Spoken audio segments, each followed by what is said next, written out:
What's up everyone, and welcome back to HateWatchers.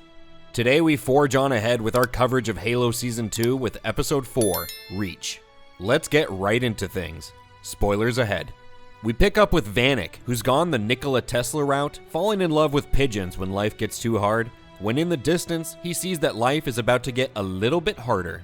Elsewhere, a bomb goes off, destroying an apartment building and disintegrating the Perez family, much to the dismay of Corporal Perez. Master Chief tries to put the grieving Perez in a chokehold, but when it fails, he says he was just trying to rescue her.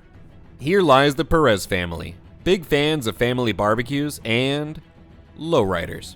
In their cell, Halsey and Soren are shooting the breeze when the bombing cuts the power and allows them to escape. Perez starts to cry over the fact that her family was blown into thousands of pieces and sprayed all over the neighborhood, and Master Chief berates her for having emotions. Ironically, the same shit his character has been gaslighting us with for 2 seasons.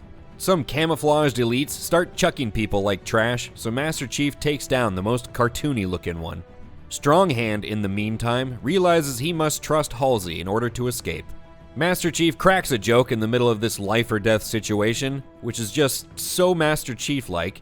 Then he proceeds to tell Perez that he can call coin flips and pretty much says that he can see the future.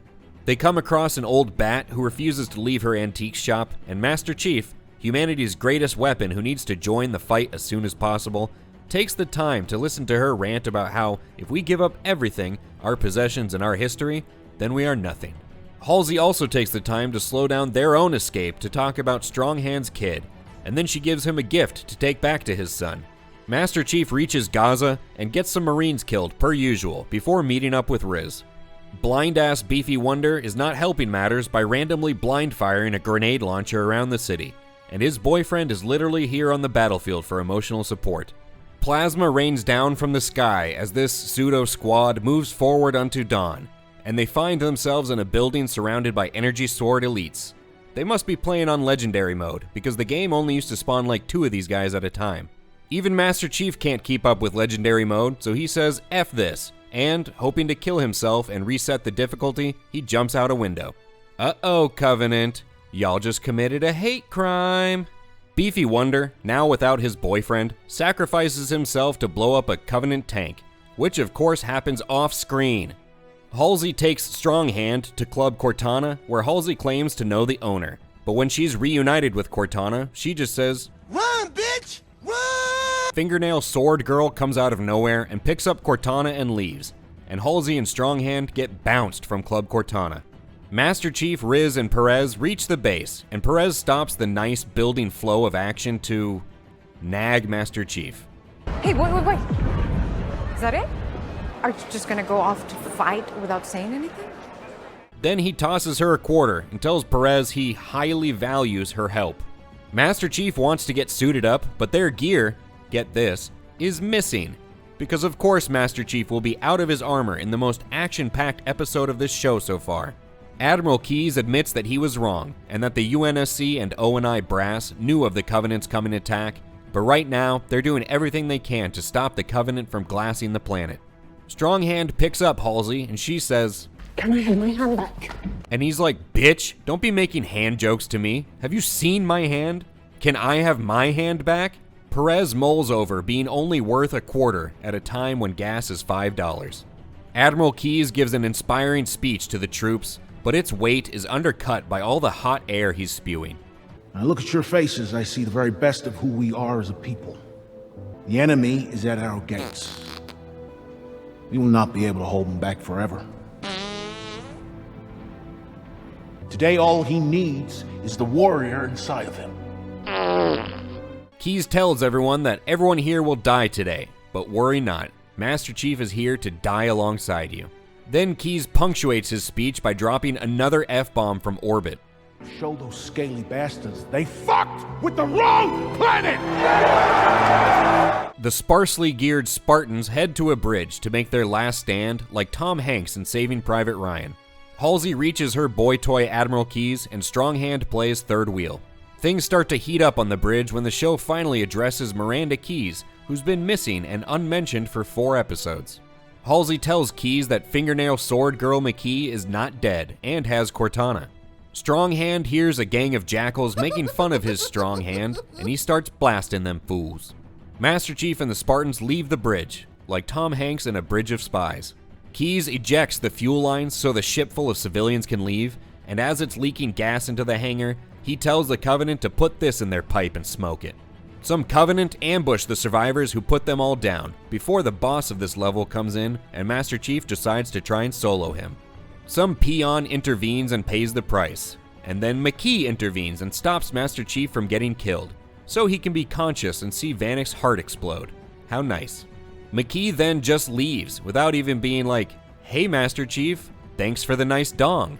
Reality finally sets in for Vanek, who realizes that he can now be free from this show, and the episode comes to an end. And with that, we've reached that point in the video where we have to decide if this episode was a great watch or a hate watch. And for the first time, we're giving a Halo episode a great watch rating, although this episode just made it into the good territory by the skin of its teeth.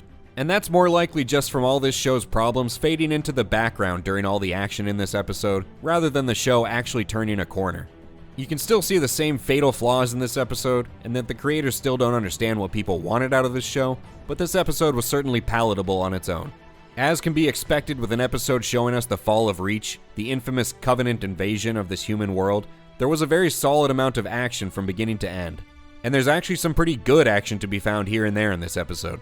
You had the characters trying to survive the indiscriminate bombing of the city, fighting Covenant elites in close quarters combat, heavy tanks rolling down the streets, the two top warriors from each side facing off, and even some heroic sacrifices. Compared to what's typical of this show, there was a lot of action here, and while they might be better served spreading out this level of meaningful action throughout the season, at least we had it here and get to say that for once they gave us a good episode. Even in this all-action episode, however, they still found baffling ways to bring the pacing to a screeching halt early on. But credit where credit is due, the pacing is great by the time everything comes to a head at the end. Now, what we can't excuse is that even in an episode full of planet-saving action, they still couldn't be fucked to have Master Chief in his armor. It doesn't detract all that much from the action we got, but it does take away from the spectacle that is supposed to be the Halo show. And it's just further evidence that no one involved in this show's creation understands what fans wanted here. Now, you can take a purist's viewpoint of Halo canon and say Master Chief shouldn't even be on the planet, but of course he's going to be here in this TV show. And if he's going to have to be here, there's just no defensible reason to not have him looking like the iconic hero people are here to see, while he's busy being the iconic hero people want to see. I get wanting to show that the Chief is still badass without his armor, but that's what the first half of the episode is for. Let the badass hero be and look like the badass hero already. We're halfway through the second season and the show is still handicapped by these fatal flaws. Now, Admiral Keyes, played by Danny Sapani, killed it in this episode. Sapani's never been a weak spot of the show, and this week he really got to show his stuff. Yes, the line he uttered right before his sacrifice was a little corny, but we didn't mind it at all. And his wasn't the only fairly emotional loss of the episode. Both could have been built up a bit more, but that's just a nitpick. And lastly, while the quality of the CGI and effects is still not great, most people will be able to look past that if the rest of the show is still decent. And this week, if only for this week, we were able to look past it as this episode's positives outweighed its negatives. It was action-packed, generally well-paced, and it did well putting its characters in tense, high-stakes situations. Simply put, more pew-pew and less poo-poo is the formula that this show needs to follow to win back viewers, but we'll just have to wait and see if they can keep it up for the rest of the season. Comment below, what did you think about episode 4? If you watched it, do you think it's worth watching on its own for those who have quit watching the show? Do you think this episode was a flash-in-the-pan improvement, or does this represent a turning point for the season? Let us know down below. And if you haven't already, be sure to like the video if you liked it, and subscribe to HateWatchers to stay up to date on Halo. Thank you for effing around with the wrong planet with us today, and we'll catch you on the next one.